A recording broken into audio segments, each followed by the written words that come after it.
إن الحمد لله نحمده ونستعينه ونستغفره ونعوذ بالله من شرور أنفسنا ومن سيئات أعمالنا من يهده الله فلا مضل له ومن يضلل فلا هادي له أشهد أن لا إله إلا الله وحده لا شريك له وأشهد أن محمدا عبده ورسوله وبعد.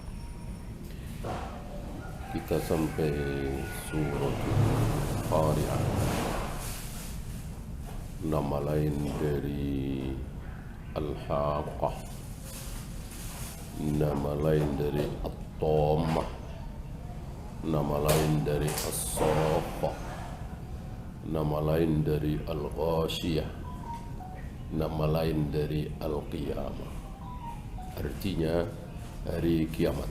Allah menulis dengan beberapa istilah.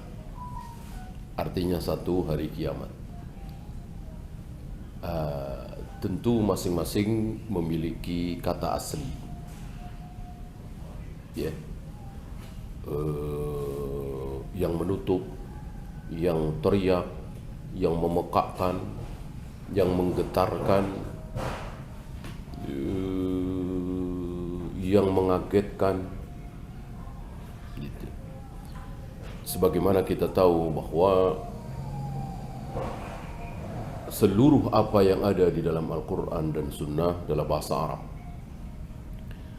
Oleh karena itu, sebelum Al-Quran turun, sebelum Nabi lahir, sudah ada istilah-istilah kata seperti sholat, saum, zakat, haji, tawaf, sa'i, dan seterusnya. Sudah ada. Walaupun Nabi belum lahir. Gitu. Disinilah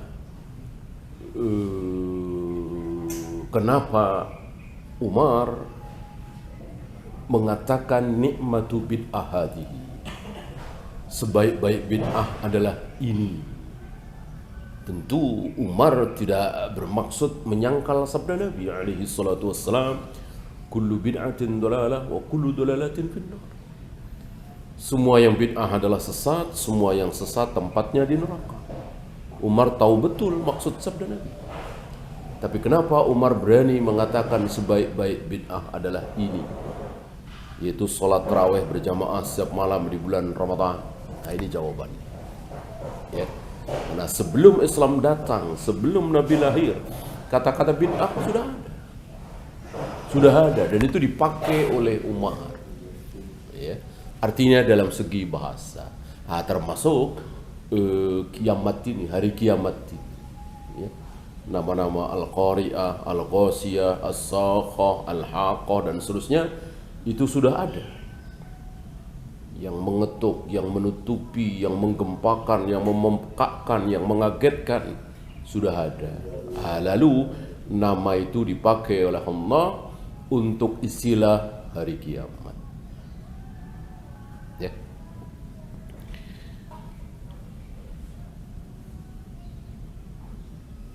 Beliau awali dengan Bismillahirrahmanirrahim, sebagaimana seluruh surat kecuali At-Taubah atau Al-Bara'ah. Sebagaimana di awal pelajaran dulu bahwa ada pendapat bahwa ayat pertama dari seluruh surat adalah Bismillahirrahmanirrahim. Di ayat pertama surat Al-Baqarah itu apa? Bismillahirrahmanirrahim. Ayat pertama dari surah Ali Imran itu apa? Ya Bismillahirrahmanirrahim. Dan seterusnya, kecuali At-Taubah atau Al-Bara'ah. Oleh karena itu, ada pendapat bahwa surat Al-Anfal yang ke-8 itu dengan surat At-Taubah yang ke-9 itu satu surah. Karena bismillahnya hanya di awal, sebelum Al-Anfal. At-Taubah tidak ada bismillahnya. Ya. Ya, karena itu siapapun yang membaca dari awal surat kecuali At-Taubah tadi, harus dengan Bismillahirrahmanirrahim. Dengan demikian tidak ada sunnahnya membaca dari ayat 20 misalnya surat Al-Baqarah dengan diawali dengan Bismillahirrahmanirrahim. Sunnah apa bid'ah? Bid'ah. Ya.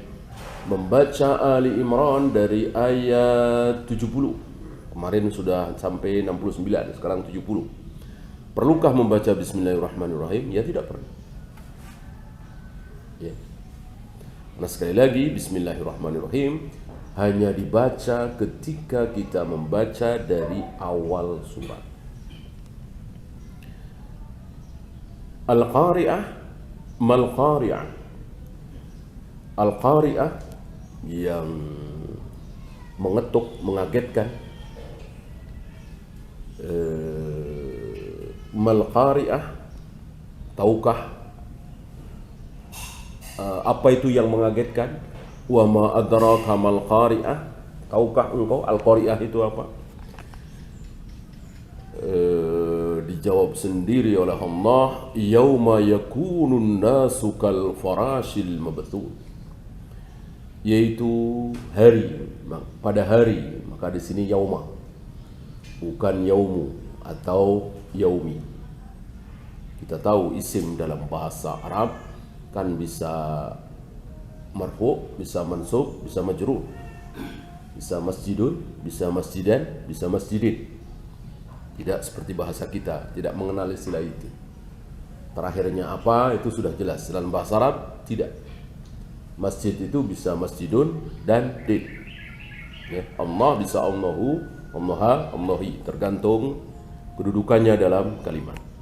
Termasuk ini bisa yaumu, yauma, yaumi. Di sini yauma menunjukkan apa? Waktu. Pada, kalau istilah kita pada hari di mana yakunun nasu kal farashil mabthun. Manusia itu tidak ubahnya seperti faras. Faras itu binatang kecil yang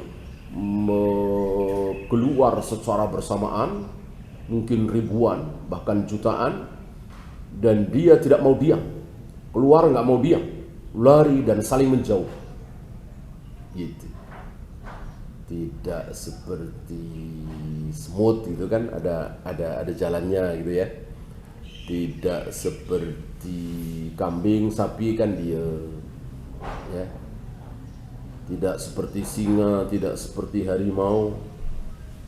Tapi ini sifatnya begitu keluar bersamaan dan nggak mau diem. Nggak mau diemnya bukan jalan ke satu arah, bukan. Acak-acakan kesana kemari, saling menjauh. Ya, mungkin di kita rayap atau apa ya, binatang kecil-kecil keluar serempak dan langsung lari saling menjauh. Ya, mabthuth itu ya kesana kemari, acak-acakan. Nah, seperti itulah manusia pada hari itu. Bayangkan sekian miliar manusia keluar semua, tidak ada yang berani di dalam rumah, di dalam bangunan, dan lari, nggak ada yang mau diam. Semuanya ketakutan. Bahkan dia tinggalkan yang paling dia cintai. Apa? Anak. Dan yang melakukan siapa? Kakaknya, pamannya, bibinya, ayahnya masih mending. Ibunya. Ya. Padahal selama ini sering kita dengar, segenting-gentingnya keadaan seorang ibu tidak akan meninggalkan bayinya, anaknya yang masih kecil. Hari itu dilepaskannya. Ketika bayi itu ada di gendongannya, dilepaskannya. Saking takutnya, saking paniknya, saking dahsyatnya huru-hara hari kiamat itu. Kayak apa keadaan? Belum pernah terjadi di muka bumi. Ya. Bahkan yang sering, ya sudahlah, mati bareng. Ya. Atau banyak juga siap mati demi bayinya. Sering kita dengar kisah seperti itu. Ya. Seperti pernah terjadi satu rombongan di truk itu jalan nanjak melorot masuk ke jurang, dia gendong bayinya dilemparkan ke semak-semak biar tidak ikut ke jurang. Dia nggak mungkin bisa lompat si ibu ini, dia lemparkan biar bayinya selamat. Dia udah siap mati masuk jurang. Hal seperti ini sering kita dengar. Kenapa? Karena belum kiamat. Kalau sudah kiamat tidak ada cerita seperti itu. Ya. Wa tad'u dzatu hamlin hamlaha. Bahkan orang yang sedang hamil saja saking takutnya langsung ke kuburan. Ya, tadhalu kullu murdi'atin amma tardu'an. Bayi yang sedang dia susui dia lepaskan, lari entah kemana saking takutnya. Ya. Luar biasa keadaan di hari ini. Dan hari itu manusia tidak ubahnya seperti keledai. Syirarun nas dicap oleh Allah lewat lisan Nabi alaihi salatu wassalam sebagai syirarun nas, seburuk-buruk manusia. Manusia terburuk itu di mana? Manusia terburuk adalah manusia yang masih hidup ketika kiamat tiba. Syirarun nas. Satu lagi manusia yang menjadikan kubur-kubur sebagai tempat ibadah, yang menyatukan antara kuburan dengan masjid. Ini juga dicap sebagai syirarun nas, seburuk-buruk manusia. Jadi ada dua yang diucapkan oleh Nabi alaihi salatu wassalam tentang manusia, seburuk-buruk manusia. Dan banyak riwayat, banyak ayat, banyak hadis yang menceritakan tentang hal ini. Ini salah satunya. Ya. Wa takunul jibalu kal'ihn. Dan hari itu jibal jamak dari jabal, berarti gunung-gunung, seluruh gunung itu kal'ihn. Ihn itu bulu, ringan, ya, ringan dan ada angin bisa berterbangan. Bulu kan, kita sering melihat bulu saking ringannya kena angin berterbangan. Hari itu yang berterbangan bulu, bukan gunung. Kayak apa? Gunung berterbangan seperti bulu yang dihambur-hamburkan, al-manfush, yang diterpa angin. Ya, bukan bulu yang berterbangan, tapi gunung. Gunung berterbangan, bagaimana gedung, bagaimana bangunan, nggak ada artinya. Sekuat apapun. Adakah bangunan yang sekuat gunung? Saya kira tidak. Saya kira tidak. Ada bangunan yang roboh karena ketabrak pesawat. Ya, tahun berapa itu kan, 2 pesawat. Pernah kita dengar gunung rontok karena ditabrak pesawat? Yang ada pesawatnya hancur berkeping-keping. Ya, orang-orang yang ada di pesawat itu sudah tidak utuh lagi jasadnya. Gunungnya kenapa? Enggak kenapa-napa. Gerak saja enggak gunungnya. Ya. Padahal berapa kecepatan pesawat itu? Dan berapa ton berat pesawat itu? Nabrak gunung, gerak saja tidak gunungnya. Ini berhamburan kayak apa? Ini pemandangan yang luar biasa. Ya. Kalau dicerita-ceritakan banyak gunung meletus, tsunami, apalagi tanah longsor, ada yang lari, tapi ada juga yang sibuk videoin, gitu kan, sering kita dengar kan. Yang lari ada banyak, tapi yang sibuk videoin ada juga. Hari itu boro-boro, ya. Boro-boro videoin, anak saja ditinggalkan, bayinya sendiri dilepaskan dari gendongan ketika disusui. Boro-boro videoin. Ya. Bahkan yang masih sedang ada di kandungan seketika keluar. Saking takutnya. Tidak ada yang tidak takut dari itu. Hari ini banyak yang tidak takut. Banyak ocehan-ocehan, ucapan-ucapan yang luar biasa. Saya tidak takut neraka, nanti neraka begini-begini, nanti hari kiamat kan pemandangannya bagus tuh begini-begini. Itu ucapan mereka hari ini. Hari itu tidak ada. Ya. Tidak ada yang bercanda satupun. Luar biasa mereka serius ketakutan. Fa amma man thaqulat mawazinuhu. Ini langsung loncat beberapa ribu tahun kemudian. Karena kan tidak mungkin begitu huru-hara hari kiamat, gunung berhamburan, langsung ada timbangan. Ya mungkin ya. Oh, kan mati semua dulu, hancur semua.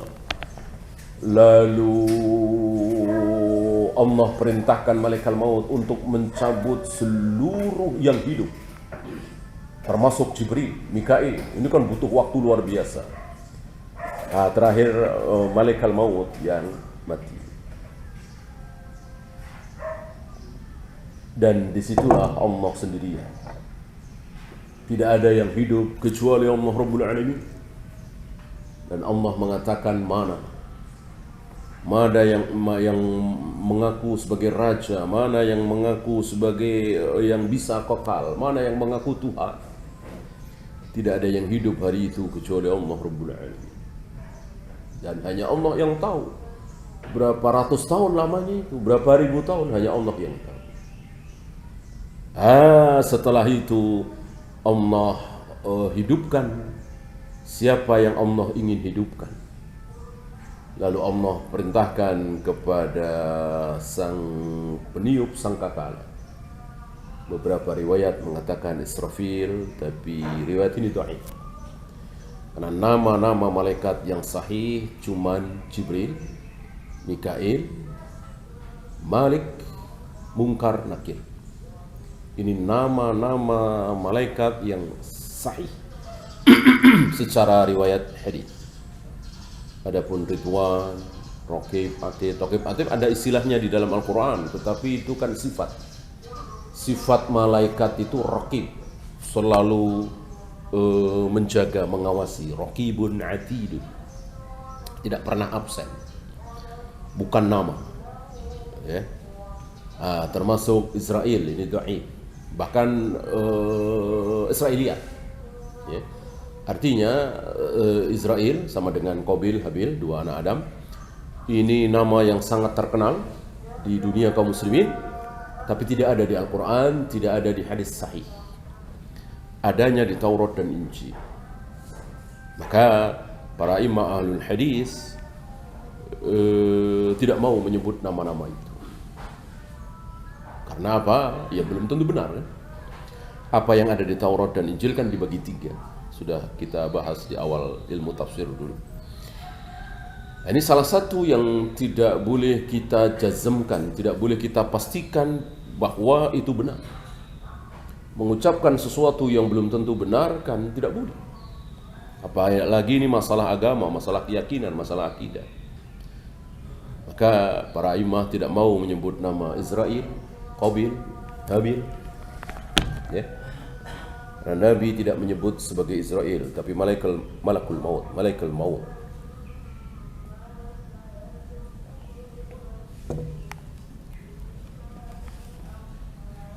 Nah, ditiuplah sangkakala, maka hiduplah siapapun yang Allah kehendaki hidup.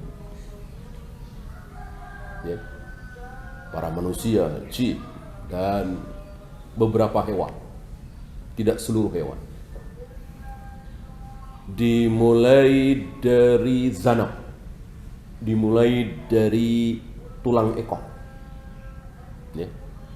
Ada riwayat bahwa tulang ekor itulah yang tidak hancur. Ya. Konon ada penelitian luar biasa, tulang ekor itu memang sesuatu yang paling keras. Jadi tidak hancur. Diawali dari situ, manusia hidup kembali. semuanya dalam keadaan telanjang, tidak pakai pakaian sehelai pun, tidak beralas kaki, sendal, sepatu, kaos kaki, dan dalam keadaan belum dikhitan. Dalam keadaan belum dikhitan, persis seperti ketika baru saja lahir. Disitulah mereka merasakan panas, haus, lapar, tidak ada naungan, tidak ada makanan, tidak ada minuman. Dan Nabi mengatakan hari di mana Allah paling murka. Allah belum pernah murka, belum pernah marah semarah hari itu. Dan seterusnya banyak sekali riwayat tentang ini. Ayat ini langsung ke fa amma man thaqulat mawazinuhu, orang yang berat timbangannya. Kan lama sekali. Jadi mereka dibangkitkan sampai ada mizan kan lama sekali, entah berapa ribu tahun. Ya, dan beginilah Al-Quran. Al-Quran tidak bercerita urut kayak sinetron misalnya, atau cerita novel misalnya, ya. Tapi ngacak, sini lalu ke sini, sini lalu ke sini. Ya. Justru disinilah yang membuat Abu Jahal, Abu Lahab, orang kafir Quraisy yang sangat-sangat hobi dalam keindahan bahasa, mereka penasaran, mereka terbelalak. Ya. Bahkan mereka menunggu-nunggu. Turun apa lagi nih ke Muhammad? Gitu. Mereka menunggu-nunggu. Karena ketika turun ayat luar biasa. Secara bahasa mereka kan paham betul. Mereka Arab, dan Arab yang paling fasih, Quraisy itu. Maka Abu Bakar kan pernah berpesan sepeninggalan Nabi alaihi salatu wassalam, ketika para sahabat disuruh mengumpulkan ayat-ayat Al-Quran dalam satu mushaf, jika terjadi perselisihan maka ikuti bahasanya Quraisy. Gitu. Kan suku di Arab bukan cuma Quraisy. Nah, jika terjadi perbedaan kata-kata, ya kalau kata kita misalnya Jawa lah, Jawa Jogja, Jawa Solo, Jawa Surabaya, Jawa Serang, Jawa Cirebon kan beda-beda tuh. Nah, kalau terjadi perbedaan satu saja, ikuti Quraisy. Abu Jahal, Abu Lahab yang asli Quraisy ini penasaran dan takjub, tidak bisa menyembunyikan ketakjubannya terhadap isi Al-Quran. Ini salah satu loncak, gitu.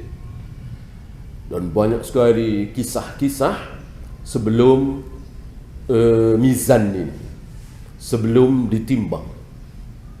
Ya. Ada 7 golongan, bahkan lebih, yang mendapatkan naungan, sementara yang lain kepanasan, kehausan. 7 orang ini atau lebih, ya, ini ada beberapa riwayat, itu merasa dingin karena ada naungan. Yauma la zilla illa zilluhu, yang di hari itu tidak ada naungan kecuali naungan Allah, naungan arsy Allah. Naungan pohonan tidak ada, bangunan tinggi, rumah, atap tidak ada, rata. Tidak ada yang cembung, tidak ada yang cekung. Ya. Bahkan kata Nabi, matahari didekatkan. Qadromil, istilah Nabi qadromil, kira-kira 1 mil. Para sahabat mengatakan kami tidak tahu yang dimaksud mil oleh Nabi itu apa. Mil jarak yang kira-kira 1 kilo itu, atau mil yang biasa dipakai oleh para wanita untuk mencelak matanya, itu namanya mil juga. Agak panjang, kira-kira sejengkal atau lebih dikit. Ya. Yang dimaksud oleh Nabi qadromil, kira-kira 1 mil. Mil mana kami tidak tahu. Ya, kalau yang dimaksud mil itu celak mata itu, ya sejengkal kira-kira. Ya. Bagaimana? Luar biasa keadaan hari itu. Fa amma man thaqulat mawazinuhu, orang yang berat timbangannya, maksudnya timbangan kebaikannya berat, fa huwa fi 'ishatir radiyah, maka dia berada dalam kehidupan yang diridhoi. Diridhoi hari itu ya, bukan diridhoi hari ini. Kalau diridhoi hari ini, lihat para nabi, para rasul, semuanya diridhoi di dunia ketika mereka masih hidup. Hidupnya bagaimana? Yang kaya ada, yang miskin ada. Yang segar bugar, sehat walafiat ada. Yang sakit-sakitan 8 tahun nggak sembuh-sembuh ada. Ya, yang hidupnya nyaman sebagai orang terdekat raja ada. Ada yang hampir tiap hari lari menghindari kejaran pasukan Romawi yang akhirnya diangkat ke langit. Padahal semuanya diridhoi, keadaannya seperti itu. Kenapa? Ridho di dunia. Ridho Allah di dunia tidak ada tandanya, tidak bisa dilihat. Ya. Maka ada yang kaya, ada yang miskin, ada yang nyaman hidupnya, ada yang sengsara, padahal sama-sama diridhoi. Beda dengan ridho di akhirat. Ya. Yang diridhoi di akhirat luar biasa. Ya. Jangankan sakit, luka tergores mengeluarkan setetes 2 tetes darah nggak akan pernah. Ya. Kenapa? Karena dia diridhoi oleh Allah. Lapar, haus, tidak pernah. Allah jaga dia dari lapar dan haus. Ya kalau nggak lapar makan nggak enak. Ya itu di dunia. Di dunia begitu. Kalau nggak lapar makan dia nggak enak. Di sana bukan dunia. Tidak lapar tapi begitu makan lahap luar biasa. Ya. Dan tidak mengandung resiko. Dunia seluruh kenikmatan ini mengandung resiko. Makan enak, minum lezat, tapi yang kolesterol, yang asam urat, yang jantung, yang itulah. Di sana tidak ada. Di sana tidak ada. Begitu juga haus tidak ada. Oh minum nggak enak dong kalau nggak haus, kata siapa? Dunia barangkali. Iya. Akhirat, surga, tidak pernah haus, tapi ada minuman, diminum, lezat sekali. Ya, enak sekali. Yang adalah senang. Maka tidak ada ngantuk, tidak ada tidur. Tidak ada tidur. Orang tidur itu karena ngantuk, karena lelah, karena sudah habis energi. Di surga tidak ada energi habis. Tidak ada lelah, tidak ada ngantuk, tidak ada capek. Jadi keadaannya betul-betul dalam kondisi paling fit. Ya seperti kita bangun tidur fit kan, tentu kita nggak mau tidur lagi, nggak enak kan, pusing. Ya, keadaan di surga jauh lebih fit dari keadaan kita yang paling fit di dunia ini. Sempurna. Fi 'ishatir radiyah. Kehidupan mereka diridhoi. Wa amma man khaffat mawazinuhu, sebaliknya orang yang ringan timbangan kebaikannya, apalagi tidak ada timbangan kebaikannya, siapa? Orang-orang kafir. Orang-orang kafir tidak ada timbangan kebaikannya.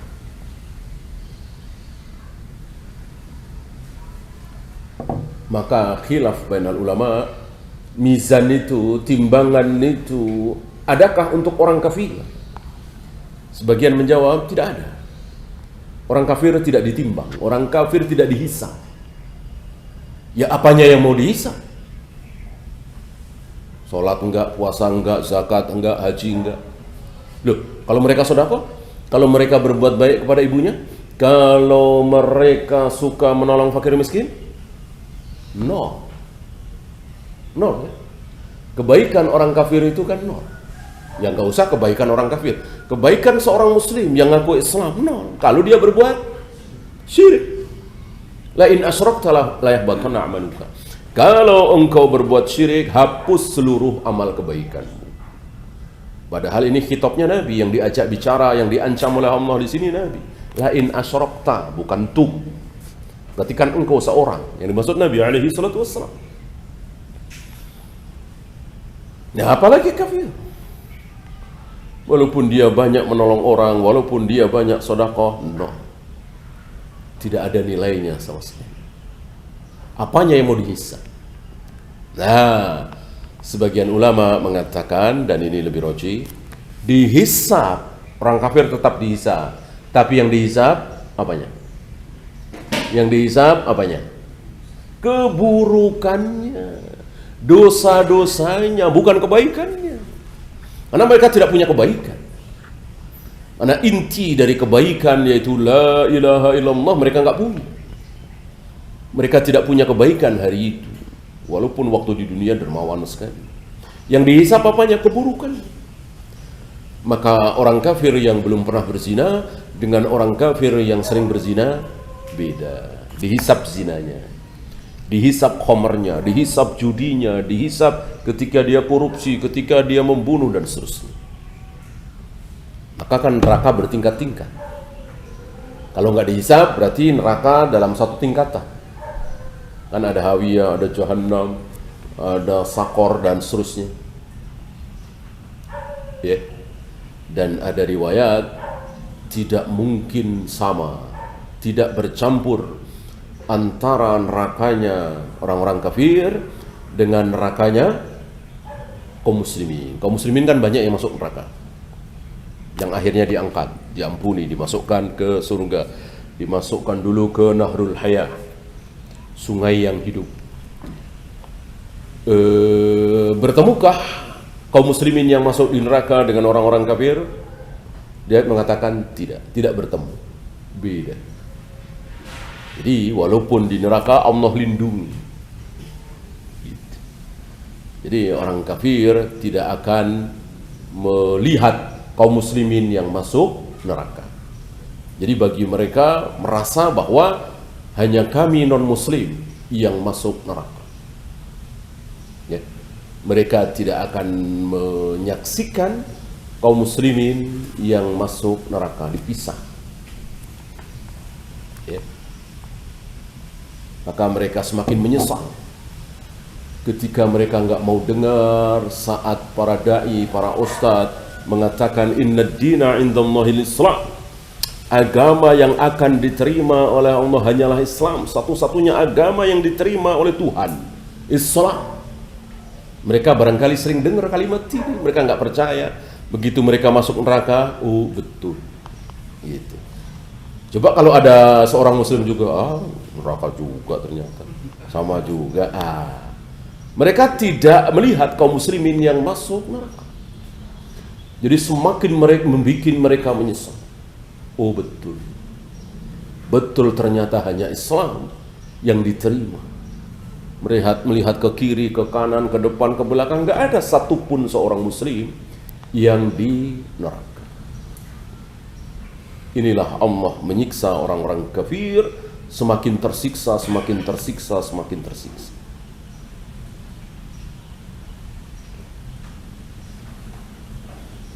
Diawali dari harapan, ya. Kemudian tidak ada harapan, kemudian teriak mengeluh, kesakitan, kemudian tidak bisa mengeluh lagi, tidak bisa teriak lagi, tidak bisa menjerit lagi, tidak bisa mengeluarkan suara sedikit pun. Ya. Ini sudah puncak penderitaan. Dan dia tahu, diberitahu oleh Allah bakal kekal. Nggak mungkin diampuni, nggak mungkin diangkat dari neraka. Nah, sudah. Dalam keputusasaan selama-lamanya berada dalam siksaan waliyadzubillah. Wa amma man khaffat mawazinuhu, adapun orang yang ringan timbangan kebaikannya, fa ummuhu hawiyah, maka ummu yang dimaksud ummu ini umur roksi, ibunya kepala, maksudnya ubun-ubun, ya. Itu yang menempel ke hawiyah dulu, yang terjatuh ke hawiyah dulu, betul-betul dihinakan, bukan kakinya dulu, bukan pantatnya dulu, tetapi ubun-ubunnya dulu, pangkal kepalanya dulu. Fa ummuhu hawiyah. Wa ma adraka ma hiya. Tahukah engkau ya Muhammad apa itu hawiyah? Narun hawiyah. Api yang sangat panas, yang menyala-nyala, yang tidak pernah padam. Ya. Padahal dikatakan di sini api dunia itu satu bagian. Panasnya api neraka berapa? 70 sab'ina juz'an. Inna narakum hadhihi juz'un min sab'ina juz'an min nari jahannam. Api kalian di dunia ini adalah satu bagian di antara 70 bagian api neraka. Ya. Jadi masih 69 lagi yang belum dirasakan. Baru merasakan satu bagian. Ya.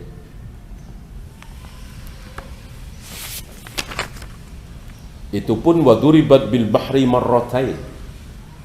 Api yang Allah ciptakan di dunia ini sudah dicelupkan dulu 2 kali ke bahar, ke laut, gitu ya. Walaula dzalika ma ja'alallahu fiha manfa'atan li ahadin. Seandainya tidak ada manfaatnya sama sekali api di dunia ini. Kan api banyak dimanfaatkan di dunia ini. Untuk masak, untuk ini, untuk itu. Itu karena sudah dicelupkan dulu ke laut 2 kali. Ya. Walaupun api itu kita yang bikin, pakai korek, pakai batu, segala macam, tentu ini semua ciptaan Allah, kehendak Allah. Dan sifat api yang ada di dunia, yang satu bagian itu, sudah didinginkan dulu oleh Allah 2 kali di bahar.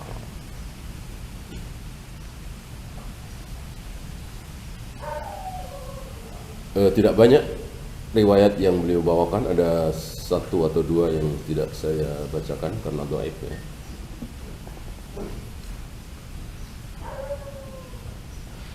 Syekh Albani mendhaifkan.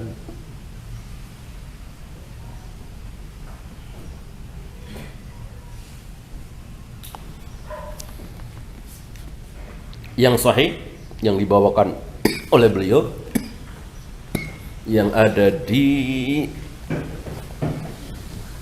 riwayat Imam Muslim.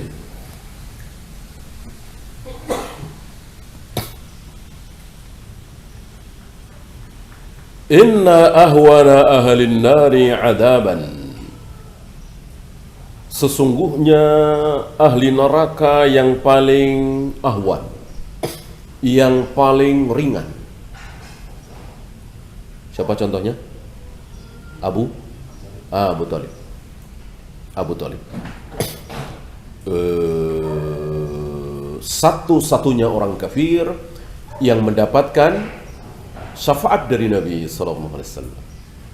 Selain Abu Thalib tidak ada. Tapi syafaatnya juga terbatas. Bukan selamat dari neraka, bukan. Hanya di neraka yang paling ringan. Tetap kekal.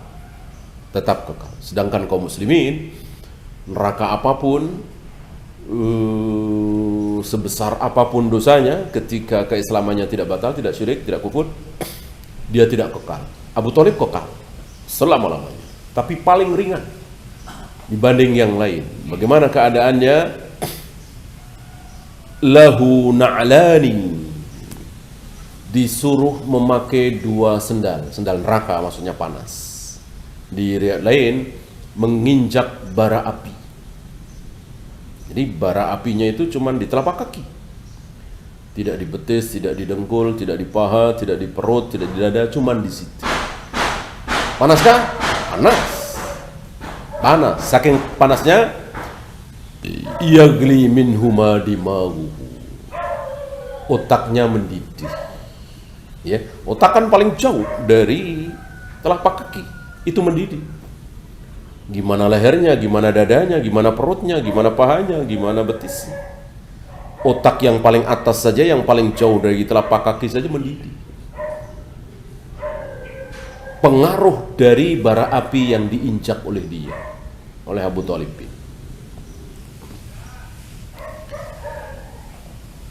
Satu lagi riwayat sahih ada di Bukhari Muslim. Ishtakatin naru ila rabbiha. Neraka pernah mengadu, mengeluh kepada Allah. Ya Rabb, akala ba'di ba'dan. Sebagian dari diriku memakan sebagian yang lain. Saking panasnya ya, saling membakar, saling memakan. Neraka kan bukan seperti satu bangunan, dua bangunan. Ya, luar biasa besar. Ya, bangunan juga kan ada juga bagian ini, bagian itu, bagian pondasi, bagian atap, bagian tembok. Nah, neraka ini saling memakan satu sama lain. Akala ba'di ba'dan. Maka fa'adhina laha binafasain.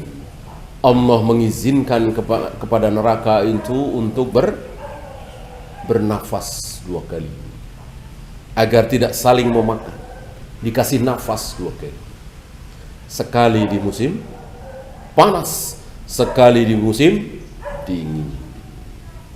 Nafasun fis syita wa nafasun fis sayf. Karena neraka itu jangan dikira panas semua, ada yang dingin sedingin-dinginnya. Barangkali antum pernah berada di tempat yang paling dingin, kan tersiksa sekali.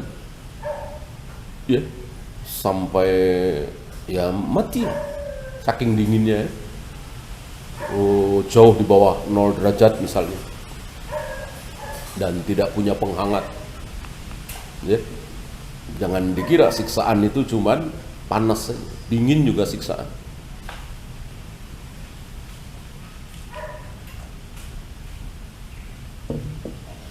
Nah, Allah izinkan kepada neraka ini untuk bernafas dua kali. Sekali nafas di musim dingin, sekali nafas di musim panas. Fa ashaddu ma tajiduna fi syita'i min bardiha.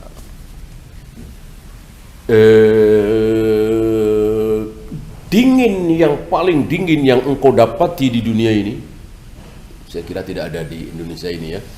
Walaupun di puncak mana ya, saya kira yang paling dingin, udara paling dingin di dunia ini saya kira tidak ada di Indonesia ini ya. Di puncak Jaya misalnya dingin, saya kira masih ada yang lebih dingin, Kutub Utara misalnya. Nah itu yang sedingin-dinginnya itu nafas Jahannam, nafas neraka. Wa ashaddu ma tajiduna fis sayf min harriha. Dan sebaliknya yang paling panas sama, insya Allah bukan di negeri kita ya, mungkin di Afrika atau di mana yang paling panas itu satu nafas saja ya. Nafas berapa detik sih nafas ya? Nafas saja. Yang terakhir satu lagi, idza istaddal harru fa abridu 'anis salah fa inna shiddatal harri min fayhi jahannam. Jika panas terik luar biasa, duhur ya, berarti duhur. Nah, asar kan tidak sepanas duhur, maghrib isya tentu tidak sepanas duhur. Ini dohirnya duhur. Fa abridu 'anis salah, maka tunggu sampai dingin dulu. Maksudnya jangan sholat dulu ya. Tapi ini keputusan imam. Maka Nabi beberapa kali menunda sholat duhur, mungkin sampai jam 1:30, atau jam 2, ya, agar tidak terlalu panas sekali. Ini rahimnya Nabi kepada ummati. Kenapa? Karena panasnya, panas sepanas-panas bagian dari hembusan saja Jahannam. Ya. Nah, ini berfawaid bahwa contoh saja ya. Jadi seandainya hujan, seandainya angin ribut, seandainya longsor, tsunami, ya sudah, jangan mengadakan sholat berjamaah. Ya. Bahkan misalnya habis zuhur atau habis maghrib hujan, imam sunnah menyuruh muadzin untuk qomat, langsung qomat, langsung sholat Isya 4 rakaat karena tidak safar kan. Sudah, habis itu tidak ada adzan Isya lagi dan masjid ditutup. Artinya tidak ada berjamaah sholat Isya lagi. Ini memberikan keringanan kepada yang di rumah untuk tidak usah ke masjid. Kenapa? Karena jelas ya, hujan kan kelihatan basah, angin kelihatan, tanah longsor kelihatan, tsunami kelihatan. Adapun virus tidak kelihatan, maka tidak bisa dijadikan hujah. Jangan-jangan kena, jangan-jangan kena, jangan-jangan nggak bisa. Ya, karena nggak kelihatan, nggak bisa. Kalau pakai jangan-jangan bisanya. Jangan-jangan kereta yang saya tumpangi tabrakan, jangan-jangan pesawat yang saya tumpangi meledak di udara, jangan-jangan bus yang kita naikin ini nyebur ke jurang, jangan-jangan. Ini kan tidak waras ya. Ya. Adakah contohnya? Ya banyak. Pesawat kecelakaan, bus masuk jurang kan banyak. Walaupun banyak contohnya kan kita tidak boleh seperti itu. Nah, termasuk virus. Walaupun banyak contoh. Apalagi jelas contoh di kiri kanan kita tidak ada. Jumatan rapat-rapat, salat jamaah rapat-rapat, pulang biasa-biasa aja, banyak. Masuk ini kita tidak lihat. Sementara kita berpegang kepada teori terus. Ini kan teori. Karena hembusan nafasnya tertular. Ini kan teori. Praktek kan banyak sekali. Anak satu rumah, suami istri akan minum 1 gelas, tidak tertular, banyak cerita. Ini kan prakteknya. Masuk teori mengalahkan praktek. Mestinya praktek mengalahkan teori. Karena ada praktek seperti itu, maka teori itu diragukan. Atau kita nggak usah ikut itu ilmu mereka, ilmu Allah bahwa tidak boleh kita was-was. Kenapa? Karena tidak terlihat. Adapun banjir, tanah longsor, tsunami, hujan, ini jelas terlihat. Semua orang tahu. Bahwa kalau nekat ke masjid ya basah. Maka nggak usah ke masjid. Ya, itu saja. Ada pertanyaan, silakan.